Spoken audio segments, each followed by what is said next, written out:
सुप्रभात बच्चों, मैं रेणु सक्सेना आपकी संस्कृत अध्यापिका आज आपको आपकी पाठ्य पुस्तक संस्कृत निकिता के तृतीय पाठा सिंहानुचारणम कथा का अभ्यास कार्य कराने जा रही हूँ। ठीक है, तो मैंने आप लोगों को पिछले असाइनमेंट में शब्द अर्थ भेज दिए थे, तो आशा करती हूँ सभी ने शब्द अर्थ कर लिए होंगे। इसमें से जो इम्पोर्टेंट है शब्द अर्थ वो मैंने भेजे हैं आपके लिए। इसके बाद मैंने आपको प्रश्न उत्तर भी भेज दिए हैं। एक बार हम रिवाइज कर लेते हैं। मदोत्कटा कुत्र वसति स्म, यानी कि मदोत्कट कहाँ रहता था। तो मदोत्कटा कस्मिंश्चित् वनोद्देशे वसति स्म, यानी जंगल के किसी स्थान में रहता था। के मदोत्कटस्य सेवका सन्ति, तो मदोत्कट के सेवक कौन थे? काका, व्याघ्रा और जम्बूकम। चा मदोत्कटस्य सेवका सन्ति, तो इसको हम शा भी लिख देते हैं, छच। ठीक है, इसके बाद कान दृष्ट्वा उष्ट्रम आत्मवृतातम अकथ्यत, किसको देखकर ऊँट ने अपनी सारी कहानी कह दी? तो इन्हीं तीनों को देखा था, तो इन्हीं तीनों को देखकर उसने अपनी सारी कहानी कह दी थी। तो इसका उत्तर भी सेम ही हो जाएगा कि काका व्याघ्रो जम्बूकस्य दृष्ट्वा उष्ट्रः आत्मवृतातम अकथ्यत। ठीक है, का बुभुक्षिता आसीत, यानी कौन भूखा था? तो कौन था भूखा? सिंह। ठीक है, अंते कामरता, इसमें अंत में कौन मर गया? यानी कि उष्ट्र। उष्ट्र यानी कि ऊंट जो था उसको मार दिया धोखे से। ठीक है, इसके बाद रिक्त स्थान की पूर्ति कीजिए, तो ये आप लोग अपनी किताब में ही करेंगे। प्रश्न उत्तर को आप अपनी कॉपी में लिखेंगे। रिक्त स्थान की पूर्ति में आप लोग पीछे से देखकर अपने जितने भी पाठ है उसमें से देखकर आप ये रिक्त स्थान की पूर्ति कर सकते हैं। इसे मैं बता देती हूँ। पहले में सिंघाय आएगा, यानी ततस्ते नीतुओं से सिंघाय समर्पिता, तब उन तीनों ने उसे ले जाकर शेर को सौंप दिया। यही समय परिशीर्णा स्वामी पापम अपि करिष्यति, इस समय कमजोर स्वामी पाप भी करेगा। देवा स्वाधीना आहारा परित्यागा सर्वनाशा अयम यदा अयम उपस्थिता, देव यानी स्वामी अपने पास का भोजन छोड़ने से सर्वनाश होता है जब ये यहाँ उपस्थित है। नासो स्वामिना व्यापतव्य किंतु अस्माभिरेव तथा कर्तव्यम असो से दे दानम अंगीकरोति, स्वामी के कष्ट को देखकर मैंने ऐसा कहा, लेकिन हम सबका ये कर्तव्य है कि हम सब अपना शरीर दान में देना स्वीकार करें।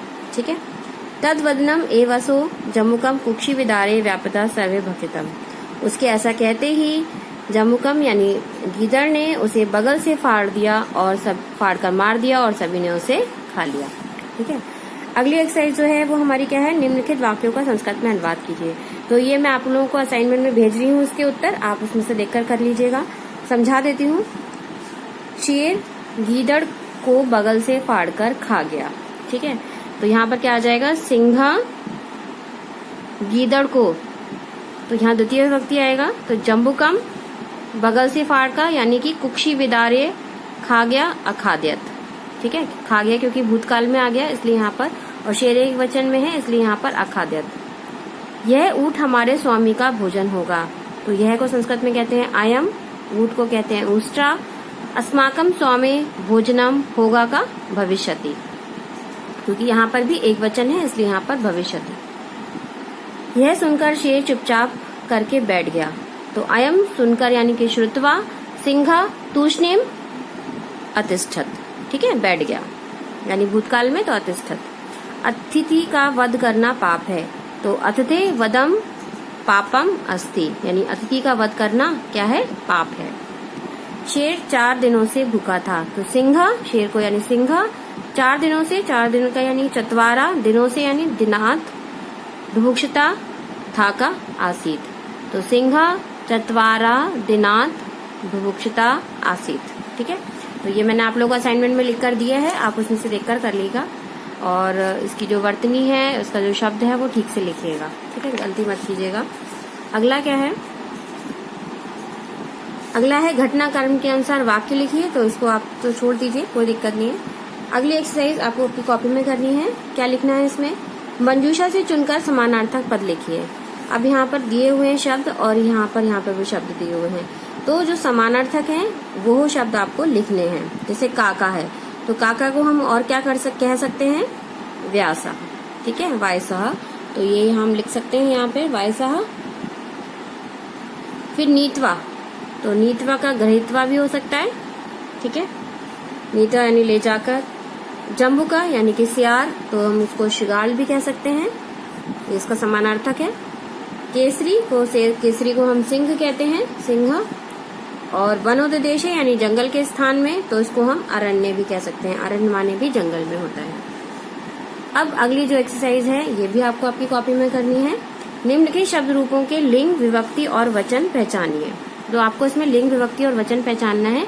ये मैंने पिछले वीडियो में बच्चों को पढ़ाने के लिए लिख दिया था, लेकिन आपको समझा देती हूँ। भूरी वृष्टि यानी बहुत अधिक वर्षा, तो बहुत अधिक वर्षा का लिंग क्या होगा? ये तो ना तो स्त्रीलिंग में है ना पुल्लिंग में है, तो ये किसमें आ जाएगा? नपुंसक लिंग में। और भूरी वृष्टि यानी बहुत अधिक वर्षा, तो प्रथमा विभक्ति एकवचनम। ते माने उन सब ने, तो ये ते माने यहाँ पर क्या आ जाएगा? पुल्लिंग आ जाएगा। और तृतीय विभक्ति और बहुवचनम। भूमिम यानी भूमि को यानी जमीन को या धरती को कह सकते हैं, तो भूमि आता है हमारा स्त्रीलिंग में, और भूमि को तो द्वितीय विभक्ति और एकवचनम। सिंघेन यानी कि शेर ने या शेर से, तो पुल्लिंग, तृतीय विभक्ति और यहाँ पर क्या आ जाएगा? एकवचनम। ठीक है। वनोपदेश यानी जंगल के स्थान में, तो जंगल का स्थान क्या हुआ? उसको तो हम पुरुष भी नहीं कह सकते, स्त्री भी नहीं कह सकते, तो ये क्या हो जाएगा? नपुंसक लिंग में। नपुंसक लिंग, सप्तमी विभक्ति और एकवचनम। ठीक है। कर्मणि माने कार्य या काम, तो ये पुल्लिंग में आएगा, सप्तमी विभक्ति और एकवचनम। बहुवचनम नहीं आएगा, ये एकवचनम आएगा। ठीक है। बाकी जो एक्सरसाइज है उसमें कुछ नहीं है आपका, निम्नलिखित शब्दों के अर्थ लिखिए, तो आप अर्थ तो पहले लिख ही चुके हैं, और आगे वाली एक्सरसाइज भी उसको आप काट दीजिएगा, ये बहुवचन में बदलिए।